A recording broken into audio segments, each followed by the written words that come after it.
शहर के पुराने बाजार की वो गली अब पहले जैसी नहीं रही थी।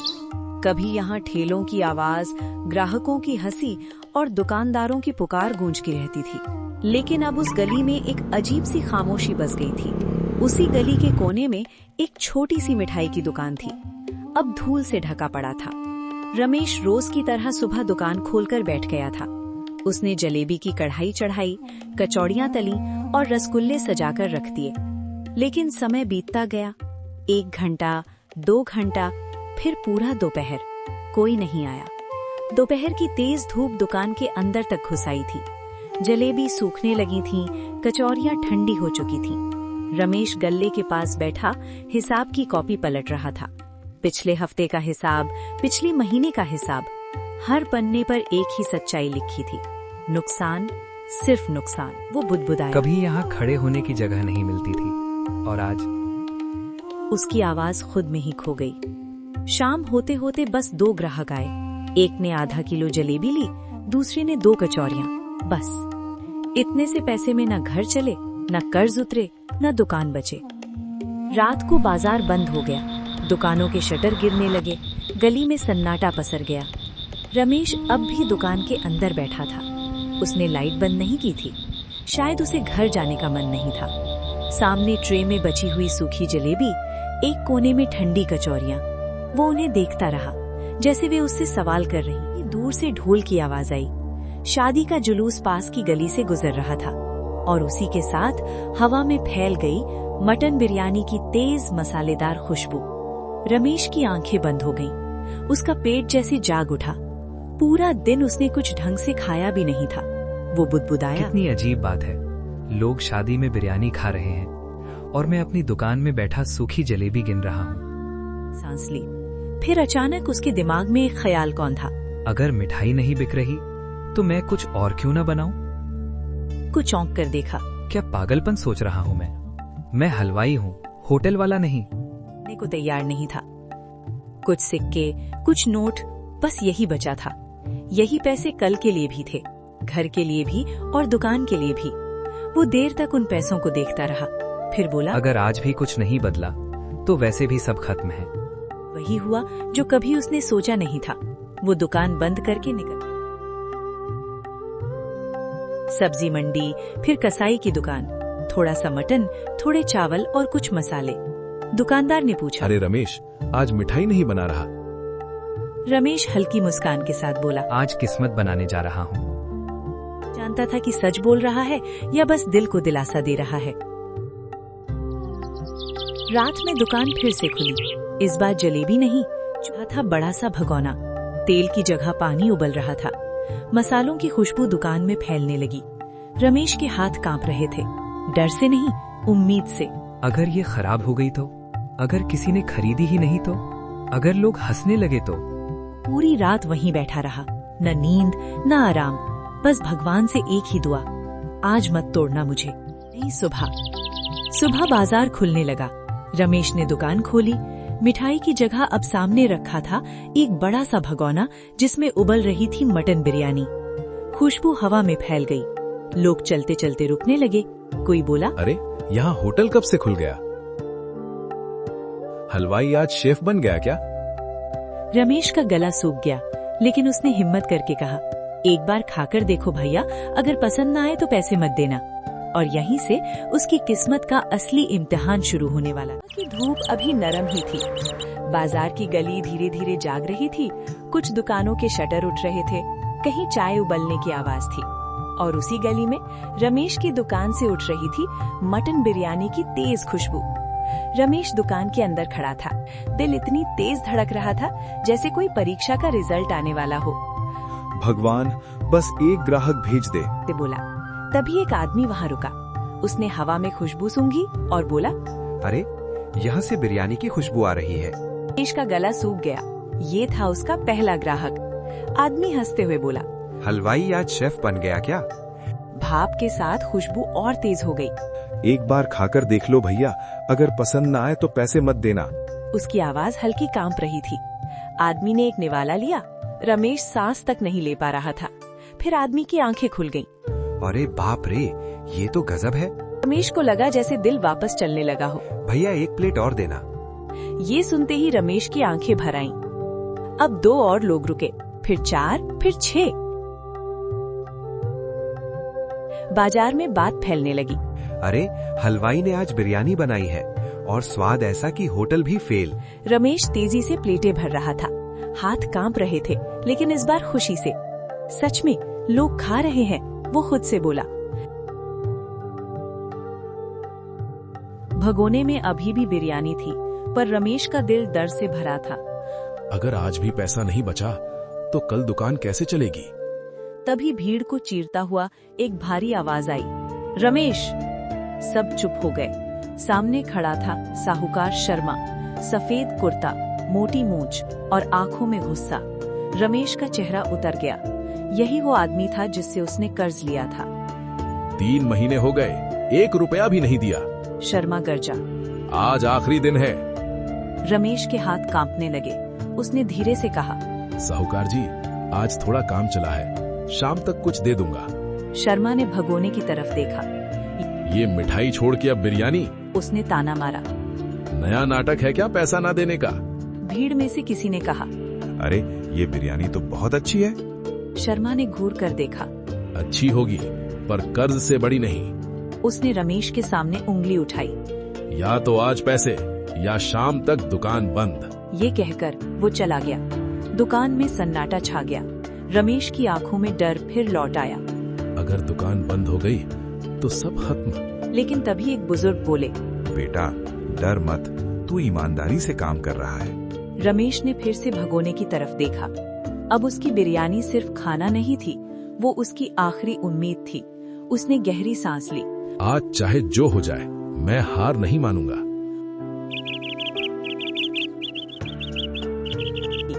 बाजार में भीड़ अब कम हो रही थी, लेकिन रमेश के दिल की धड़कन तेज होती जा रही थी। वो गिन रहा था पैसे, हाथ कांप रहे थे। इतना तो बन गया, पर पूरा कर्ज अभी भी बाकी है, उसने खुद से कहा। तभी दूर से साहूकार शर्मा फिर दिखाई दिया। इस बार उसके साथ 2 आदमी और थे। रमेश का चेहरा पीला पड़ गया। शर्मा ने आते ही कहा, तो हलवाई तैयार है दुकान बंद करने के लिए? रमेश ने हिम्मत करके कहा, साहूकार जी ये लीजिए आज की कमाई, बाकी मैं कल तक दे दूंगा। शर्मा ने पैसे गिने, हंसकर बोला, ये तो आधा भी नहीं है। फिर वो जोर से बोला, सब सुन लो, ये आदमी कर्जदार है, आज इसकी दुकान बंद होगी। भीड़ इकट्ठा होने लगी। मालिक बोला, अरे शर्मा जी, आदमी मेहनत कर रहा है, थोड़ा टाइम दे दो। शर्मा गुस्से में चिल्लाया, बीच में मत बोलो। रमेश की आंखों में आंसू आ गए, लेकिन उसने सिर झुकाया नहीं। मुझे बस एक मौका और दे दो, उसने कहा।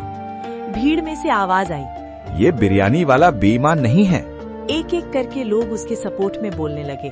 शर्मा को लगा मामला हाथ से निकल रहा है। वो गुस्से में बोला, ठीक है, कल सुबह आखिरी मौका, अगर पैसे नहीं मिले दुकान सील। ये कहकर वो चला गया।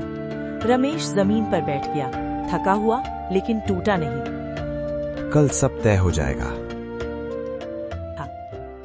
बाजार बंद हो चुका था, दुकानें अंधेरे में डूबी हुई थी, लेकिन रमेश की दुकान में अभी भी हल्की रोशनी जल रही थी। वो फर्श पर बैठा था, सामने खाली भगोना और पास में गिनते हुए पैसे। फिर भी पूरे नहीं पड़े। उसकी आवाज भारी हो गई। उसने दीवार से टेककर आंखें बंद की, लेकिन नींद कहाँ आने वाली थी। उसे अपनी माँ की बात याद आई, मेहनत कभी बेकार नहीं जाती बेटा। तभी बाहर किसी के कदमों की आहट हुई। रमेश चौंक गया। दरवाजे पर खड़ा था वही बुजुर्ग जिसने दिन में उसे हिम्मत दी थी। बेटा, तू अकेला नहीं है, पूरा बाजार तेरे साथ है। उन्होंने थैली आगे बढ़ाई। ये कुछ पैसे हैं, सब दुकानदारों ने मिलकर दिए हैं। रमेश की आंखें भर आईं। लेकिन ये मैं कैसे लूं? बुजुर्ग मुस्कुराए। आज तूने सबको याद दिला दिया कि ईमानदारी अभी जिंदा है। रमेश ने कांपते हाथों से पैसे लिए। अब रकम पूरी हो चुकी थी। उसने आसमान की तरफ देखा। भगवान शुक्रिया। लेकिन कहानी यहीं खत्म नहीं थी। रमेश फिर से चूल्हे के पास गया। उसने नया चावल डाला, नया मटन रखा। कल और भी अच्छा बनाऊंगा, उसने खुद से कहा। रात फिर से बिरयानी की खुशबू से भर होते ही बाजार में हलचल शुरू हो गई। लोगों को पता था आज रमेश की किस्मत का फैसला होना है। आंखों में थकान लेकिन चेहरे पर हिम्मत। थोड़ी देर में साहूकार शर्मा आ गया। इस बार उसके साथ पुलिस वाला भी था। आज फैसला होगा। शर्मा बोला, या तो पैसा या दुकान सील। रमेश ने जेब से पैसे निकाले, कांपते हाथों से आगे बढ़ाए। ये लीजिए पूरा कर्ज। शर्मा चौंक गया। उसने पैसे गिने। भीड़ में खुसुर पुसुर शुरू हो गई। लेकिन शर्मा ने अचानक कहा, ये ब्याज नहीं है। रमेश घबरा गया। पर आपने तो इतना ही बताया था। तभी वही बुजुर्ग आगे आए। शर्मा झूठ मत बोल, तेरे लिखे कागज में इतना ही है। पुलिस वाले ने कागज देखा। शर्मा का चेहरा बदल गया। पुलिस बोला, पूरा पैसा मिल चुका है, अब दुकान बंद नहीं हो सकती। भीड़ में तालियां बजने लगी। शर्मा गुस्से से देखता रह गया और वहाँ से चला गया। रमेश की आंखों से आंसू बहने लगे, इस बार राहत के। धन्यवाद आप सबका। वो भीड़ से बोला। लेकिन तभी एक आदमी बोला, भैया आज बिरयानी मिलेगी क्या? सब हंस पड़े। रमेश भी मुस्कुराया। आज सबको मिलेगी और ज्यादा स्वाद के साथ। अगले दिन सुबह सुबह रमेश दुकान साफ कर रहा था और बाहर नया सा बोर्ड लग रहा था। बोर्ड पर लिखा था रमेश बिरयानी हाउस। रमेश बोर्ड को देखकर मुस्कुराया। कल तक जो मिठाई की दुकान थी आज उसकी नई पहचान बन चुकी थी। चूल्हे पर नया बड़ा भगोना रखा गया। मसालों की खुशबू फिर से फैलने लगी। पहले ही घंटे में लोगों की लाइन लग गई। भैया कल वाली बिरयानी ही चाहिए, थोड़ी ज्यादा मसालेदार देना। रमेश पसीने में भीग गया लेकिन चेहरे पर खुशी थी। तभी दो होटल वाले वहाँ आकर रुके। उन्होंने लाइन देखी और एक दूसरे को देखा। एक बोला, ये तो हमारा ग्राहक खींच रहा है। दूसरे ने आंखें तरेर कर कहा, कुछ करना पड़ेगा। रमेश को कुछ पता नहीं था। वो बस प्लेटें भरता जा रहा था। लेकिन बाजार में अब जलन भी फैल रही थी और जब काम बढ़ता है तो दुश्मन भी बढ़ते हैं। दोपहर का वक्त था। रमेश बिरयानी हाउस के बाहर लाइन अब सड़क तक पहुंच चुकी थी। लोग बोल रहे थे, इतनी सस्ती और इतनी स्वादिष्ट बिरयानी होटल से भी अच्छी है। दूर खड़े दो होटल वाले ये सब देख रहे थे। उनकी आंखों में जलन साफ थी। एक बोला, अगर ऐसे ही चलता रहा तो हमारा धंधा बंद हो जाएगा। दूसरे ने दांत पीसते हुए कहा, आज ही सबक सिखाते हैं। थोड़ी देर बाद 3-4 लोग दुकान में घुस आए। जानबूझकर धक्का मुक्की करने लगे। अरे बिरयानी में बाल है। एक आदमी चिल्लाया। भीड़ में खलबली मच गई। रमेश घबरा गया। भैया ऐसा नहीं हो सकता, मैं खुद देखता हूँ। लेकिन वो लोग और शोर मचाने लगे। ये गंदा खाना बेच रहा है। भीड़ 2 हिस्सों में बंट गई। तभी वही बुजुर्ग जोर से बोले, झूठ है ये, हम रोज खाते हैं यहाँ। कुछ लोग रमेश के साथ खड़े हो गए। हंगामा बढ़ने लगा। आवाजें तेज होती जा रही थी और तभी सायरन की आवाज आई। पुलिस आ चुकी थी। रमेश का दिल बैठ गया। अब क्या होगा? पुलिस वाले ने पूछा। क्या मामला है? भीड़ एक साथ बोल पड़ी। अब सच सामने आने वाला था। पुलिस वाला दुकान के बीच खड़ा हो गया। कड़क आवाज में बोला, एक एक करके बोलो, हुआ क्या है? वो चारों आदमी एक साथ चिल्लाने लगे। साहब खाना गंदा है, बिरयानी में बाल निकला। पुलिस ने रमेश की तरफ देखा। क्या कहना है तुम्हारा? रमेश के हाथ कांप रहे थे लेकिन आवाज में सच्चाई थी।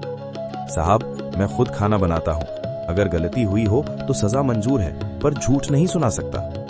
पुलिस ने कहा, थाली लाओ। जिस थाली में बाल दिखाया जा रहा था उसे ध्यान से देखा गया। फिर पुलिस बोली, ये बाल तो ऊपर से रखा गया है, खाने में पका हुआ नहीं लग रहा। भीड़ में फुसफुसाहट फैल गई। उसी बुजुर्ग ने आगे आकर कहा, साहब ये लोग पास के होटल वाले हैं, रोज यहाँ भीड़ देखकर जल रहे हैं। पुलिस की नजर सख्त हो गई। सच है? एक आदमी चुप हो गया। दूसरे का पसीना निकल आया। थोड़ी पूछताछ में पूरा खेल खुल गया। पुलिस ने चेतावनी दी, दोबारा ऐसा किया तो सीधा केस होगा। वो लोग गर्दन झुकाकर चले गए। भीड़ ने तालियां बजा दी। रमेश की आंखें भर आईं। आज पहली बार उसे लगा सच में ताकत होती है। पुलिस जाते जाते बोली, काम ईमानदारी से कर रहे हो, जारी रखो। उस दिन के बाद लोग और भरोसे से आने लगे। जिसे पुलिस ने क्लीन चिट दी है उसकी बिरयानी तो खानी ही चाहिए। रमेश मुस्कुराया। आज डर हार गया था। पुलिस वाले दिन के बाद रमेश की बिरयानी की चर्चा पूरे शहर में फैल गई। लोग बोलने लगे, ईमानदार आदमी है, सस्ती और साफ बिरयानी। दूर दूर से लोग आने लगे। दुकान छोटी पड़ने लगी। साफ कपड़े, घड़ी चमकती। आप ही रमेश हैं? हाँ जी, मैं होटल बिजनेस में हूँ। आपकी बिरयानी का स्वाद चाहिए मेरे होटल में। रमेश चौंक गया। आदमी बोला, महीने के 50,000 दूंगा, सिर्फ रेसिपी चाहिए। रमेश की सांस रुक गई। इतना पैसा उसने कभी सोचा भी नहीं था। घर आया तो नींद नहीं आई, सोचता रहा। पैसा चाहिए, पर क्या अपनी पहचान बेच दूं? बीवी बोली, पैसा जरूरी है, पर नाम उससे भी बड़ा। रमेश ने फैसला कर लिया। अगले दिन रमेश बोला, माफ कीजिए साहब, रेसिपी नहीं दूंगा। वो आदमी हंसा। ऐसे मौके बार बार नहीं आते। रमेश शांति से बोला। मेहनत से जो बना है वो यूं नहीं बिकता।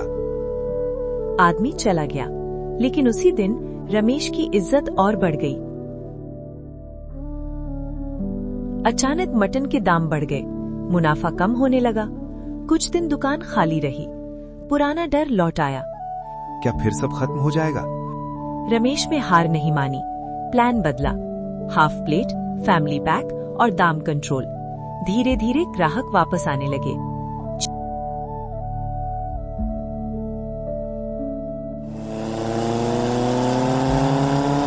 6 महीने बाद रमेश ने दुकान बड़ी कर ली। बोर्ड लगा, Ramesh biryani house since struggle. 2 लड़कों को काम दिया। एक गरीब लड़का भी था जो बिल्कुल रमेश जैसा था। रमेश बोला, मेहनत करोगे तो जिंदगी जरूर बदलेगी। आज रमेश सिर्फ बिरयानी नहीं बेचता था, उम्मीद बेचता था। जो लोग कहते थे कुछ नहीं हो सकता, वही आज लाइन में खड़े थे। रमेश आसमान की तरफ देखकर बोला, अगर हिम्मत हो तो किस्मत भी झुकती है।